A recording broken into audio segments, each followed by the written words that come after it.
नमस्कार, आपण पाहत आहात मराठवाडा साथी पीसीएन न्यूज एक पाऊल प्रगतीकडे। आता पाहूया दिवसभरातील ठळक घडामोडी। प्रधानमंत्री पीक विमा योजनेअंतर्गत कोविड काळातील ज्या शेतकऱ्यांची नुकसान भरपाई देय आहे ती 8 दिवसात न दिल्यास पीक विमा कंपन्यांनी नियमानुसार होणाऱ्या कार्यवाहीची तयारी ठेवावी असा इशारा कृषी मंत्री धनंजय मुंडे यांनी दिलाय। सन 2020-21 मधील प्रधानमंत्री पीक विमा योजनेअंतर्गत नुकसान झालेल्या शेतकऱ्यांची नुकसान भरपाई देण्यास काही पीक विमा कंपन्यांकडून विलंब होत असल्यानं त्याबाबत आढावा घेण्यासाठी आयोजित करण्यात आलेल्या बैठकीत ते बोलत होते। बैठकीत कृषी विभागाचे अपर मुख्य सचिव अनुप कुमार, सहसचिव सरिता बांदेकर देशमुख यांच्यासह भारतीय कृषी विमा company, HDFC Ergo general insurance, IFFCO Tokyo general insurance, Bajaj Allianz, Bharti AXA, Reliance insurance आदी कंपन्यांचे प्रतिनिधी प्रत्यक्ष आणि दूरदर्शनद्वारे प्रणालीद्वारे सहभाग झाले होते।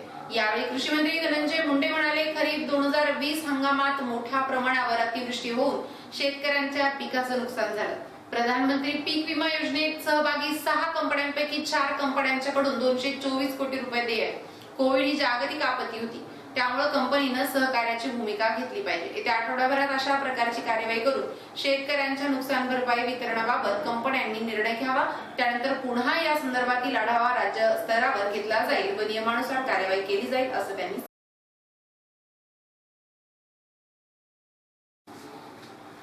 पण मला हा निधी नकोच, मला तुमचे फक्त आशीर्वाद द्या असं आवाहन भाजपच्या राष्ट्रीय सचिव पंकजाताई मुंडे यांनी वैद्यनाथ साखर कारखान्यासाठी आर्थिक मदतीची महा चळवळ उभी करणाऱ्या राज्यातील समर्थकांना केलंय। या संदर्भात पंकजाताई मुंडे यांनी एक व्हिडिओ आपल्या YouTube चॅनलला प्रसारित केला करून कार्यकर्त्यांना आवाहन केलं। या व्हिडिओतून त्यांनी म्हटलंय की माझ्या कारखान्याच्या विषयामध्ये प्रत्येकाने वेगवेगळ्या पद्धतीने आपापल्या प्रतिक्रिया दिल्या आहेत, पण जनसामान्यांकडून ज्या पद्धतीचा सपोर्ट मला मिळतोय, मला वाटतंय जीवनामध्ये ही फार मोठी शक्ती माझ्या पाठीमागे। शिवशक्ती परिक्रमा यशस्वी झाली, त्याची पाठीवर थाप पडते ना पडते तोच हा प्रसंग माझ्यावर समोर आलाय। अशा प्रसंगाची मला ही सवय करून घेतली पाहिजे आणि तुम्हालाही। पण या प्रत्येक प्रसंगातून आपण सर्व एक गोष्ट लक्षात घेतोय की आपला एकमेकांवरचा जो जीव आहे तो अजून घट्ट होतोय।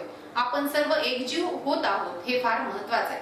आपल्याला जे सामोरे जावं लागत आहे ते थोडं अधिकच जावं लागतंय। लोकनेते मुंडे साहेबांनी तुमच्यामध्ये स्वाभिमानाचं जे बीजारोपण केले, कुठल्याही प्रकारची आर्थिक मदत मला या कारणासाठी करू नये, तो विषय मी मार्गी लावण्याचा पूर्ण प्रयत्न करेन।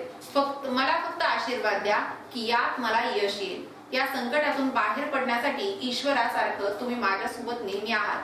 तुमचे आशीर्वाद, तुम्ही दाखवलेली शक्ती माझ्या पाठीशी आहे, ही माझ्यासाठी फार मोठी शक्ती आहे। कारखान्याच्या कर्जासाठी तुमच्याकडून कुठल्याही प्रकारची रक्कम घेणं मला प्रशस्त वाटत नाही आणि माझ्या स्वाभिमानी बाण जो तुमच्यामुळे माझ्यात आहे तो मला असं करण्याची परवानगी देत नाही। स्वाभिमानी राहूनच या संघर्षाला आपण सामोरं जाऊ, सर्वजण मिळून यातून बाहेर पडू असा विश्वास व्यक्त करत असं पंकजा मुंडे यांनी म्हटलं आहे।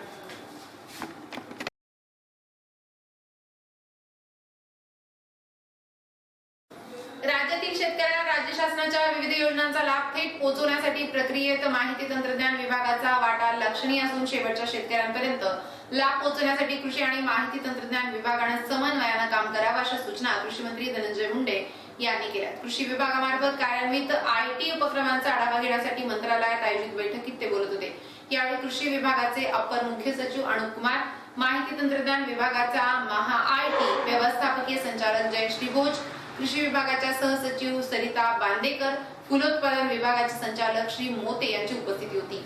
कृषी विभागाच्या विविध 27 योजना DBT पोर्टल मार्फत सुरू असून त्यापर्यंत 34 लाख शेतकऱ्यांनी नोंदणी करून विविध योजनांसाठी 1 कोटी 2 लाख अर्ज केले आहेत। या माध्यमातून शासनाकडे शेतकऱ्यांची व त्यांच्या जमीन आणि पीक प्रक्रियेची माहिती संकलित झाली आहे। कृषी विभागाच्या DBT पोर्टल, कृषी मोबाईल ऍप्लिकेशन व web portal, CROPSAP, crop watch, कृषी निविष्ठा, विक्री परवाना, वितरण कार्यप्रणाली, फार्मर डेटाबेस, प्रकल्प, ऍग्रिटो, पर्जन्य मापन आणि विश्लेषण, ठिबक, साईल 3 पॉइंट, नमो शेतकरी, महासन्मान निधी या योजनेअंतर्गत सुरू असलेल्या तांत्रिक प्रक्रियेचा आढावा यावेळी कृषी मंत्री धनंजय मुंडे यांनी घेतला। तसेच प्राप्त अर्जाच्या तुलनेत लाभार्थ्यांची संख्या वाढवण्याची महत्त्वपूर्ण सूचना कृषी विभागाला केली। शेतकऱ्यांना देण्यात येणाऱ्या लाभांची प्राथमिकता ठरवण्यात आली। यावेळी तांत्रिक बाबतीत सुधारणा करण्यात यावी, प्रथम येणाऱ्या अर्जाला प्रथम प्राधान्य देण्यात यावं, संपूर्ण पूर्तता करून आलेले सर्व अर्ज मंजूर करून उपलब्ध निधीनुसार लाभ देण्यात यावा, लॉटरी पद्धत बंद करण्याबाबत तातडीनं कार्यवाही व्हावी, शेतकऱ्यांना लाभ देण्यासाठी सुधारित SOP तयार करण्यात यावा, अशा सूचना मंत्री मुंडे यांनी दिल्या.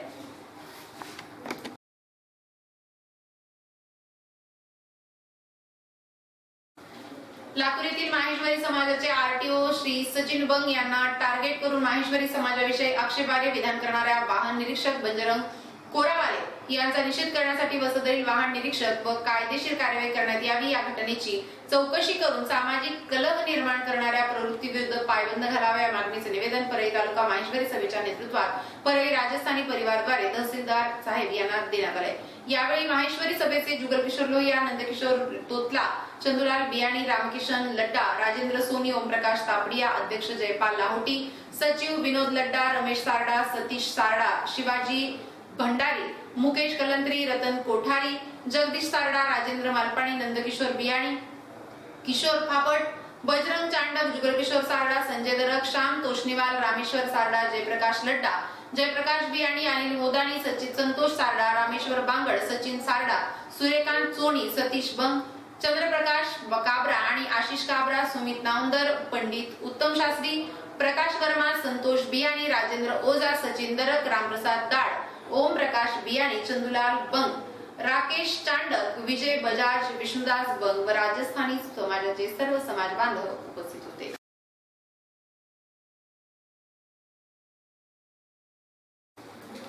परळी उपजिल्हा रुग्णालयातील CT स्कॅन, MRI मशीन सुरू करावी, एक्स-रे व मशीन टेक्निशियन कायमस्वरूपी नियुक्त करून रुग्णांना होणाऱ्या त्रासातून मुक्त करावा, अशी मागणीचे निवेदन राष्ट्रवादी काँग्रेसचे युवक आघाडीच्या वतीनं वैद्यकीय अधीक्षक डॉ. अरुण गुट्टे यांना देण्यात आलं असून 7 दिवसाच्या आत जर X-ray, CT scan, MRI machine कार्यान्वित केल्या नाहीत तर उपजिल्हा रुग्णालयावर आंदोलन करण्याचा इशारा शहर राष्ट्रवादी काँग्रेस युवक आघाडीचे शहराध्यक्ष सय्यद फेरोज यांनी दिलाय. राष्ट्रवादी काँग्रेस युवक आघाडीचे शहराध्यक्ष सय्यद फेरोज यांनी परळी उपजिल्हा X-ray, CT scan, MRI machine कार्यान्वित कराव्यात. कोटावधी रुपयांची उपकरणं धुळखात पडल्यानं रुग्णांना त्रास सहन करावा लागतोय. त्रासाला यामुळे रुग्णांना व त्यांच्या नातेवाईकांना शारीरिक, आर्थिक व मानसिक त्रासाला सामोरं जावं लागतं. कदाचित खासगी रुग्णालयांची तुंबडी भरण्याची तर भरण्यासाठी तर हा डाव नसावा, अशी शंका यामुळे उत्पन्न होत असल्याचा आरोप निवेदनात करण्यात आलाय. येत्या 7 दिवसात जर आपण योग्य ती कार्यवाही केली नाही तर संवैधानिक मार्गाने आम्ही आंदोलनाचा पावित्रा घेऊन असा सर्वस्वी आपण जिम्मेदार असाल याची प्रशासनाने नोंद घ्यावी, असा इशारा दिलाय. या मागणीचे प्रति मुख्यमंत्री महाराष्ट्र राज्य, उपमुख्यमंत्री महाराष्ट्र राज्य, आरोग्यमंत्री महाराष्ट्र राज्य, पालकमंत्री बीड जिल्हा, वैद्यकीय अधीक्षक बीड जिल्हा, उपविभागीय अधिकारी परळी अदानी यांनी दिलेल्या निवेदनाद्वारे शहराध्यक्ष जीवनराव देशमुख, युवक शहराध्यक्ष सय्यद फेरोज, तालुका उपाध्यक्ष भागवत गीते, शहराध्यक्ष जीवनराव देशमुख, युवक शहराध्यक्ष सय्यद फेरोज, तालुका उपाध्यक्ष भागवत गीते, तालुका उपाध्यक्ष रमेश ढाकणे, युवक नेते आतिश आदोडे, युवक नेते जावेद शेख, बंटी सावंत, ज्येष्ठ नेते बुढणभाई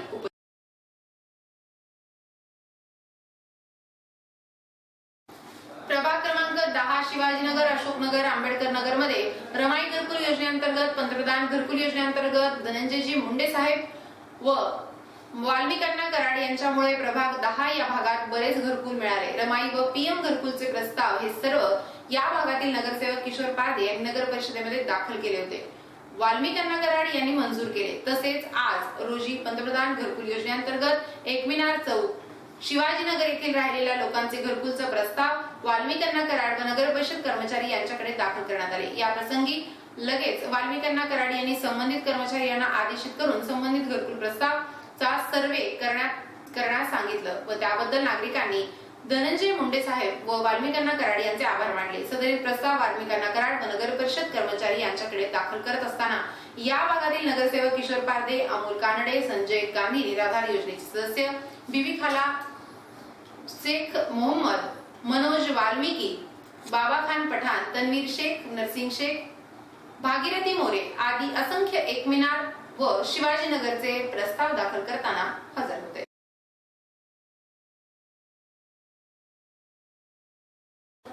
Delhi world public school Parli Vaijnath येथे 7 व 8 ऑक्टोबर रोजी बीड जिल्हास्तरीय बास्केटबॉल स्पर्धेचे आयोजन करण्यात आले. दिल्ली वर्ल्ड पब्लिक स्कूल विद्यार्थ्यांच्या शैक्षणिक गुणवत्तेबरोबरच क्रीडा तसेच इतर सर्वांगीण विकासाचे माहेरघर आहे. दरवर्षी तालुका जिल्हास्तरीय विविध स्पर्धेचं आयोजन शाळेमध्ये केलं जातं। विवेकानंद युथ वेलफेअर सोसायटीच्या अध्यक्षा सौ उषाताई किरण गित्ते यांच्या मार्गदर्शनाखाली 7 व 8 ऑक्टोबर रोजी दिल्ली वर्ल्ड पब्लिक स्कूल येथे बास्केटबॉल स्पर्धेचं आयोजन करण्यात आले। जिल्हास्तरीय बास्केटबॉल स्पर्धेत विविध तालुक्यातून 39 संघ सहभागी होणार आहेत। या स्पर्धा आयोजित करण्यासाठी लागणाऱ्या सर्व सुविधा दिल्ली वर्ल्ड पब्लिक स्कूलमध्ये उपलब्ध आहेत। यामुळे जिल्हा क्रीडास या वर्षीच्या जिल्हास्तरीय बास्केटबॉल स्पर्धेचं आयोजन करण्याची संधी शाळेला प्राप्त झालेली आहे। स्पर्धेच्या आयोजनासाठीची सर्व तयारी जिल्हा क्रीडा अधिकारी देशमुख मॅडम, परळी पंचायत समितीचे गट शिक्षण अधिकारी कणाके सर, दिल्ली वर्ल्ड पब्लिक स्कूलचे प्राचार्य विठ्ठल तुपे सर, क्रीडा शिक्षक संजय देशमुख सर आदी करत आहेत। बास्केटबॉल स्पर्धेचं आयोजन 7 ऑक्टोबर ते 8 ऑक्टोबर वार शनिवार रविवार या दिवशी करण्यात आले। परळी परिसरातील जास्तीत जास्त शाळांनी व क्रीडाप्रेमींनी जिल्हास्तरीय स्पर्धेचा आनंद व लाभ घ्यावा असं आवाहन करण्यात आले।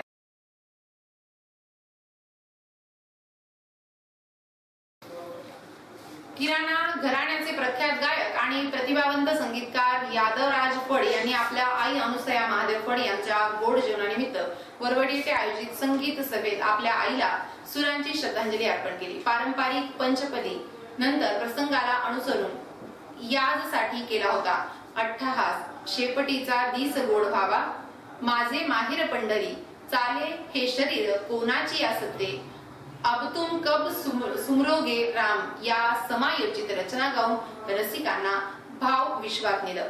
लोकाग्रास्तव देवाघरचे न्यात कुणाला आणि कैवल्याचा चांदण्याला भुकेला चकोर हे नाट्यगीत भावगीत व सादर केले। वृंदावनी बेनू कवनाचा माय वाजे ही रंगतदार गवळण सादर करून उत्तरोत्तर रंगत केलेल्या कार्यक्रमाची सांगता शेवटची विनवणी संतजनी परिसावी या भैरवीतील रचनेनं केली। त्यांना तबला अशोक मोरे, हार्मोनियम कृष्णा बळवंत, मृदंग सतन कुमार बडे, टाळ संभाजी वैद्य, गायन साथ राधाकृष्ण गरड यांनी समर्पण केले साथ दिली। यावेळी उद्धव आपेगावकर व भास्कर महाराज साणक अनुसयाबाईंच्या आठवणींना उजाळा दिला। सरपंच सुधीर चाटे यांनी सूत्रसंचालन केलं तर श्रीकांत फड यांनी आभार मानले। कार्यक्रमास गावकरी मोठ्या संख्येने